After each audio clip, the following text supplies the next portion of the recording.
দর্শক বন্ধুরা, আমার চ্যানেলে সবাইকে স্বাগত। বন্ধুরা, গরমের দুপুরবেলা ভাত খেতে ইচ্ছে করছে না, তো দেখে নেন এই রেসিপিটি। হাতে মাখা পালং শাকের রেসিপি। ঘরের বাচ্চা থেকে বড় কেউ খেতে চাইছে না, তো দেরি না করে এই রেসিপিটি দেখে নিন। তার জন্য আমি নিয়ে নিয়েছি পালং শাক, আলু, পেঁয়াজ, টমেটো আর কাঁচা লঙ্কা। তার মধ্যে আমি দিয়ে দিলাম হলুদ গুঁড়ো, জিরে গুঁড়ো, ধনিয়া গুঁড়ো আর লঙ্কা গুঁড়ো। এবার দিয়ে দেব স্বাদ মতো লবণ, দিয়ে ভালো করে হাত দিয়ে মেখে নেব। এই রেসিপিটা দেখা মাত্র ঘরের বাচ্চা থেকে বড় সবাই খেতে চাইবে। তো বন্ধুরা, এই রেসিপিটা দেখার আগে আমার চ্যানেলটি যারা এখনও সাবস্ক্রাইব করোনি, চ্যানেলটিকে সাবস্ক্রাইব করে পাশের থাকা বেল আইকনটি প্রেস করে নেবেন, যাতে আমার নতুন নতুন ভিডিও আপলোড করার সঙ্গে সঙ্গে আপনাদের কাছে পৌঁছে যায়। তো বন্ধুরা, বেশ কিছু সময় ধরে এটা কিন্তু হাত দিয়ে মাখতে হবে।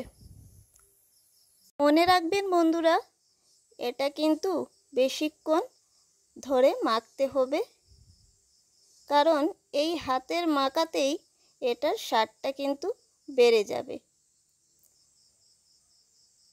আস্তে ধীরে সেটা কিন্তু মেখে নেবেন। এদিকে আমি কড়াইয়ে তেল বসিয়ে দিয়েছি তেলটা গরম হওয়ার জন্য। তো তেলটা গরম হয়ে গেছে, এবার দিয়ে দিলাম হাতে মাখা পালং শাক।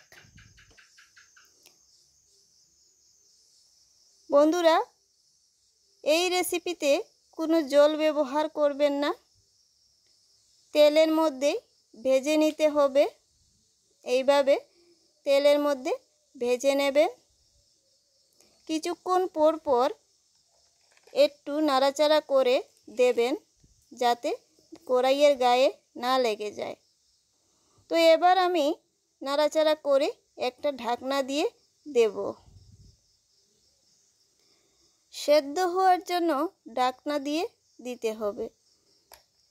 তো কিছুক্ষণ পর আবার চলে এলাম। এইভাবে নাড়িয়ে চাড়িয়ে দেখে নেবেন যে আলুটা সিদ্ধ হয়েছে কি না। আলু সিদ্ধ হওয়ার সঙ্গে সঙ্গে টমেটোটাও সিদ্ধ হয়ে যাবে। টমেটো সিদ্ধ হতে বেশি সময় লাগে না। তো বন্ধুরা, এইভাবে নাড়াচাড়া করে দেখতে থাকবেন, আর একদম গ্যাসের স্টিমটা একদম কমিয়ে রাখবেন, যাতে কড়াইয়ের গায়ে না লেগে যায়। তো বন্ধুরা, তৈরি হয়ে গেছে হাতে মাখা পালং শাকের রেসিপি। তো বন্ধুরা, কীরকম লাগলো আমার এই রেসিপিটি কমেন্ট করে জানাবেন। আর ভিডিওটি যদি ভালো লাগে একটা লাইক করে দেবেন। আর চ্যানেলে যদি নতুন হয়ে থাকেন, চ্যানেলটি সাবস্ক্রাইব করে পাশে থাকবেন। আর কমেন্ট করে জানাবেন ভিডিওটি কীরকম লাগলো।